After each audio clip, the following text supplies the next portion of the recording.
श्रीमद् भगवत गीता अध्याय 18 उपसंहार संन्यास की सिद्धि। अर्जुन ने कहा, हे महाबाहो, मैं त्याग का उद्देश्य जानने का इच्छुक हूँ। और हे केशिनिषूदन, हे ऋषिकेश, मैं त्याग में जीवन अर्थात संन्यास आश्रम का भी उद्देश्य जानना चाहता हूँ। भगवान ने कहा, भौतिक इच्छा पर आधारित कर्मों के परित्याग को विद्वान लोग संन्यास कहते हैं और समस्त कर्मों के फल त्याग को बुद्धिमान लोग त्याग कहते हैं। कुछ विद्वान घोषित करते हैं कि समस्त प्रकार के सकाम कर्मों को दोषपूर्ण समझकर त्याग देना चाहिए, किंतु अन्य विद्वान मानते हैं कि यज्ञ, दान तथा तपस्या के कर्मों को कभी नहीं त्यागना चाहिए। हे भरत श्रेष्ठ, अब त्याग के विषय में मेरा निर्णय सुनो। हे नरशार्दूल, शास्त्रों में त्याग 3 तरह का बताया गया है: यज्ञ, दान तथा तपस्या। यज्ञ, दान तथा तपस्या के कर्मों का कभी परित्याग नहीं करना चाहिए, उन्हें अवश्य संपन्न करना चाहिए। निसंदेह यज्ञ, दान तथा तपस्या महात्माओं को भी शुद्ध बनाते हैं। इन सारे कार्यों को किसी प्रकार की आसक्ति या फल की आशा के बिना संपन्न करना चाहिए। हे प्रथापुत्र, इन्हें कर्तव्य मानकर संपन्न किया जाना चाहिए। यही मेरा अंतिम मत है। निर्दिष्ट कर्तव्य को कभी नहीं त्यागना चाहिए। यदि कोई मोहवश अपने नियत कर्मों का परित्याग कर देता है तो ऐसे त्याग को तामसिक कहा जाता है। जो व्यक्ति नियत कर्मों को कष्टप्रद समझकर या शारीरिक क्लेश के भय से त्याग देता है, उसके लिए कहा जाता है कि उसने ये त्याग रजोगुण में किया है। ऐसा करने से कभी त्याग का उच्च फल प्राप्त नहीं होता। हे अर्जुन, जब मनुष्य नियत कर्तव्य को करणीय मानकर करता है और समस्त भौतिक संगति तथा फल की आसक्ति को त्याग देता है तो उसका त्याग सात्विक कहलाता है। सतोगुण में स्थित बुद्धिमान त्यागी, जो न तो अशुभ कर्म से घृणा करता है न शुभ कर्म से लिप्त होता है, वह कर्म के विषय में कोई संशय नहीं रखता। निसंदेह किसी भी देहधारी प्राणी के लिए समस्त कर्मों का परित्याग कर पाना असंभव है, लेकिन जो कर्म फल का परित्याग करता है वह वास्तव में त्यागी कहलाता है। जो त्यागी नहीं है उसके लिए इच्छित अर्थात इष्ट, अनिच्छित अर्थात अनिष्ट तथा मिश्रित, ये 3 प्रकार के कर्म फल मृत्यु के बाद मिलते हैं। लेकिन जो सन्यासी है उन्हें ऐसे फल का सुख दुख नहीं भोगना पड़ता। हे महाबाहु अर्जुन, वेदांत के अनुसार समस्त कर्म की पूर्ति के लिए 5 कारण हैं। अब तुम इन्हें मुझसे सुनो। कर्म का स्थान अर्थात शरीर, कर्ता, विभिन्न इंद्रियां, अनेक प्रकार की चेष्टाएं तथा परमात्मा, ये 5 कर्म के कारण हैं। मनुष्य अपने शरीर, मन या वाणी से जो भी उचित या अनुचित कर्म करता है वह इन 5 कारणों के फल स्वरूप होता है। अतः जो इन 5 कारणों को न मानकर अपने आप को ही एकमात्र कर्ता मानता है वह निश्चय ही बहुत बुद्धिमान नहीं होता और वस्तुओं को सही रूप में नहीं देख सकता।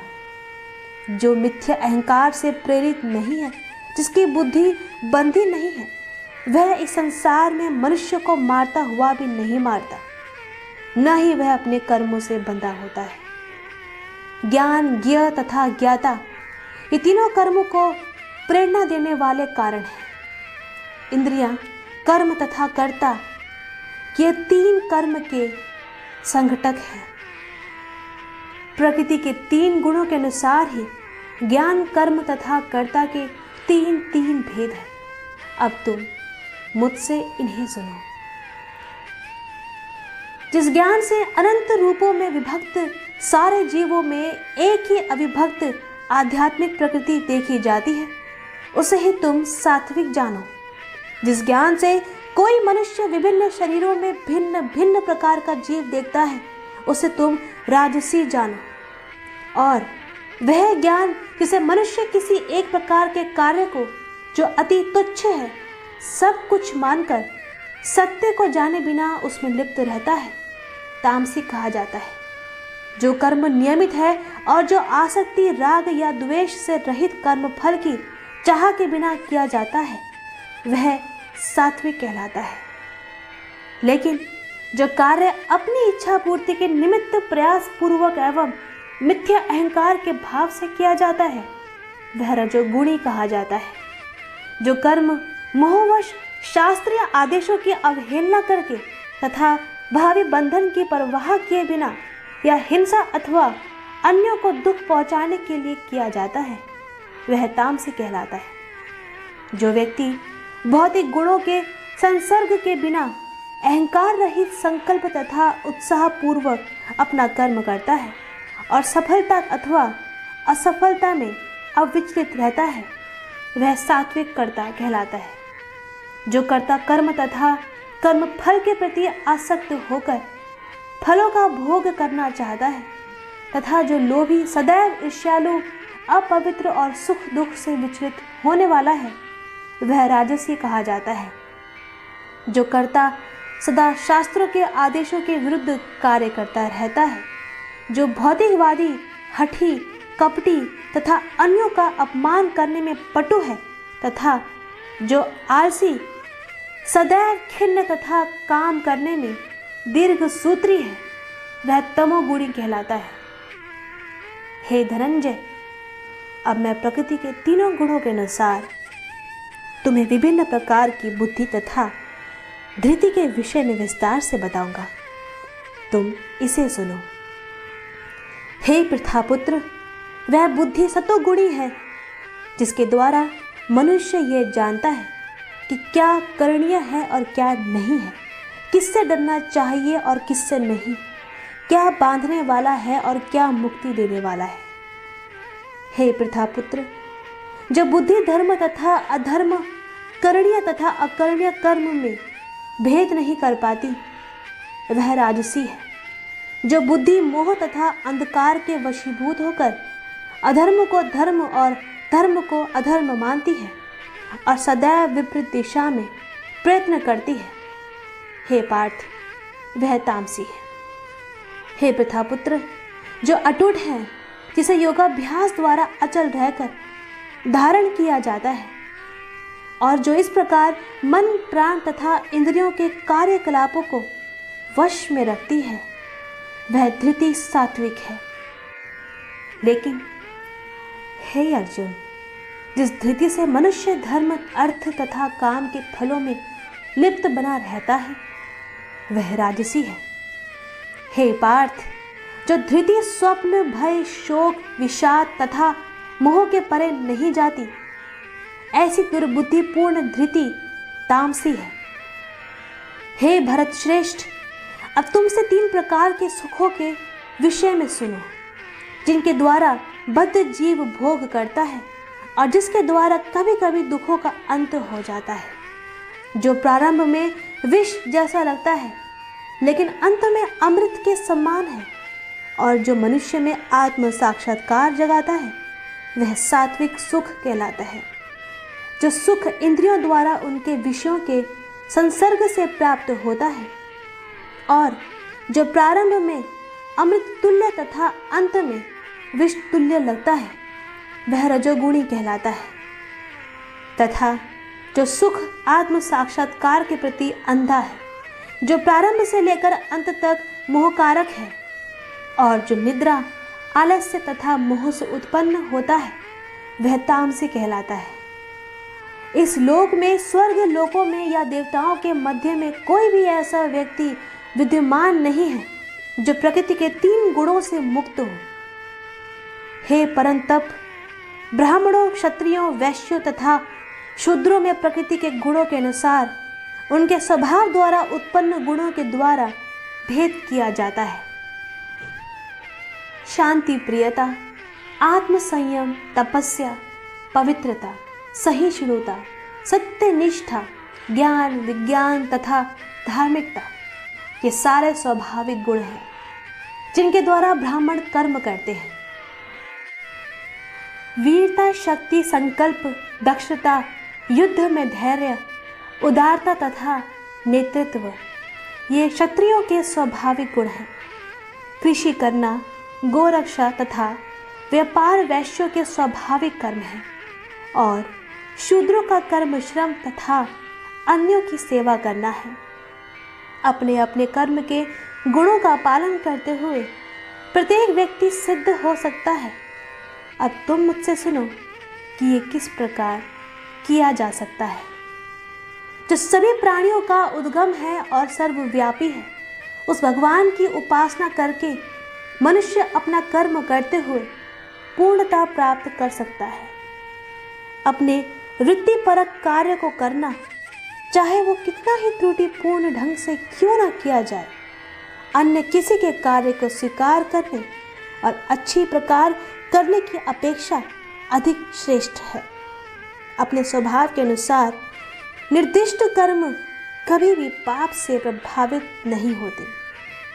प्रत्येक उद्योग अर्थात प्रयास किसी न किसी दोष से आवृत होता है। जिस प्रकार अग्नि धुएं से आवृत रहती है, अतएव हे कुंती पुत्र, मनुष्य को चाहिए कि स्वभाव से उत्पन्न कर्म को भले ही वो दोषपूर्ण क्यों ना हो, कभी त्यागे नहीं। जो आत्म संयमी तथा अनासक्त है एवं जो समस्त भौतिक भोगों की परवाह नहीं करता, वह संन्यास के अभ्यास द्वारा कर्म फल से मुक्ति की सर्वोच्च सिद्ध अवस्था प्राप्त कर सकता है। हे कुंती पुत्र, जिस तरह इस सिद्धि को प्राप्त हुआ व्यक्ति परम सिद्धावस्था अर्थात ब्रह्म को, जो सर्वोच्च ज्ञान की अवस्था है, प्राप्त करता है, उसका मैं संक्षेप में तुमसे वर्णन करूँगा, तुम उसे जानो। अपनी बुद्धि से शुद्ध होकर तथा धैर्यपूर्वक मन को वश में करते हुए इंद्रिय तृप्ति के विषयों का त्याग कर राग तथा द्वेष से मुक्त होकर जो व्यक्ति एकांत स्थान में वास करता है, जो थोड़ा खाता है, जो अपने शरीर, मन तथा वाणी को वश में रखता है, जो सदैव समाधि में रहता है तथा पूर्णतया विरक्त, मिथ्या अहंकार, मिथ्या शक्ति, मिथ्या गर्व, काम, क्रोध तथा भौतिक वस्तुओं के संग्रह से मुक्त है, जो मिथ्या स्वामित्व की भावना से रहित तथा शांत है, वह निश्चय ही आत्म साक्षात्कार के पद को प्राप्त करता है। इस प्रकार जो दिव्य पद पर स्थित है, वह तुरंत परब्रह्म का अनुभव करता है और पूर्णतया प्रसन्न हो जाता है। वह न तो कभी शोक करता है, न किसी वस्तु की कामना करता है। वह प्रत्येक जीव पर संभाव रखता है। उस अवस्था में वो मेरी शुद्ध भक्ति को प्राप्त करता है। केवल भक्ति से मुझ भगवान को यथारूप में जाना जा सकता है। जब मनुष्य ऐसी भक्ति से मेरे पूर्ण भावना नृत्य में होता है, तो वह वैकुंठ जगत में प्रवेश कर सकता है। मेरा शुद्ध भक्त मेरे संरक्षण में समस्त प्रकार के कार्यों में संलग्न रहकर भी मेरी कृपा से नित्य तथा अविनाशी धाम को प्राप्त होता है। सारे कार्यों के लिए मुझ पर निर्भर रहो और मेरे संरक्षण में सदा कर्म करो। ऐसी भक्ति में मेरे प्रति पूर्णतया सचेत रहो। यदि तुम मुझसे भावना भावित होंगे तो मेरी कृपा से तुम बद्ध जीवन के सारे अवरोधों को लांघ जाओगे। लेकिन यदि तुम मिथ्या अहंकार वश ऐसी चेतना में कर्म नहीं करोगे और मेरी बात नहीं सुनोगे तो तुम विनष्ट हो जाओगे। यदि तुम मेरे निर्देशानुसार कर्म नहीं करते और युद्ध में प्रवृत्त नहीं होते हो तो तुम कुमार्ग पर जाओगे। तुम्हें अपने स्वभाववश युद्ध में लगना होगा। इस समय तुम मोहवश मेरे निर्देशानुसार कर्म करने से मना कर रहे हो, लेकिन हे कुंती पुत्र, तुम अपने ही स्वभाव से उत्पन्न कर्म द्वारा बाध्य होकर वही सब करोगे। हे अर्जुन, परमेश्वर प्रत्येक जीव के हृदय में स्थित है और भौतिक शक्ति से निर्मित यंत्र में सवार की भांति बैठे समस्त जीवों को अपनी माया से घुमा रहे हैं। हे भारत, सब प्रकार से उसी की शरण में जाओ। उसकी कृपा से तुम परम शांति को तथा परम नित्य धाम को प्राप्त करोगे। इस प्रकार मैंने तुम्हें गुह्यतर ज्ञान बतला दिया है। इस पर पूरी तरह से मनन करो और तब जो चाहो सो करो। क्योंकि तुम मेरे अत्यंत प्रिय मित्र हो, अतः मैं तुम्हें अपना परम आदेश, जो सर्वाधिक गुह्य ज्ञान है, बता रहा हूँ। इसे अपने हित के लिए सुनो। सदैव मेरा चिंतन करो, मेरे भक्त बनो, मेरी पूजा करो और मुझे नमस्कार करो। इस प्रकार तुम निश्चित रूप से मेरे पास आओगे। मैं तुम्हें वचन देता हूँ, क्योंकि तुम मेरे परम प्रिय मित्र हो। समस्त प्रकार के धर्मों का परित्याग करो और मेरी शरण में आओ। मैं समस्त पापों से तुम्हारा उद्धार कर दूंगा। डरो मत। यह गुह्य ज्ञान उनको कभी भी न बताया जाए जो न तो संयमी है, न एकनिष्ठ, न भक्ति में रत है, न ही उसे जो मुझसे द्वेष करता हो। जो व्यक्ति भक्तों को ये परम रहस्य बताता है, वह शुद्ध भक्ति को प्राप्त करेगा और अंत में वो मेरे पास वापस आएगा। इस संसार में उसके अपेक्षा कोई अन्य सेवक न तो मुझे अधिक प्रिय है और न कभी होगा। और जो श्रद्धा समेत तथा द्वेष रहित होकर इसे सुनता है, वह सारे पापों से मुक्त हो जाता है और उन शुभ लोगों को प्राप्त होता है जहाँ पुण्यात्माएं निवास करती है। हे प्रथापुत्र, हे धनंजय, क्या तुमने इसे एकाग्र चित्त होकर सुना? और क्या अब तुम्हारा ज्ञान तथा मोह दूर हो गया है? अर्जुन ने कहा, हे कृष्ण, हे अच्युत, अब मेरा मोह दूर हो गया। मैं आपके अनुग्रह से मुझे मेरी स्मरण शक्ति वापस मिल गई। अब मैं संशय रहित तथा दृढ़ हूँ और आपके आदेशानुसार कर्म करने के लिए उद्धत हूँ।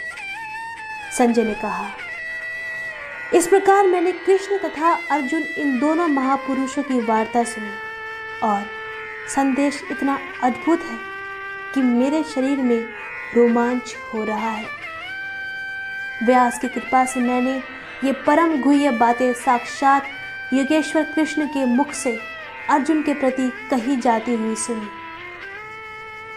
हे राजन, जब मैं कृष्ण तथा अर्जुन के मध्य हुई इस आश्चर्यजनक तथा पवित्र वार्ता का बारंबार स्मरण करता हूँ तो प्रति क्षण आह्लाद से गदगद हो उठता हूँ।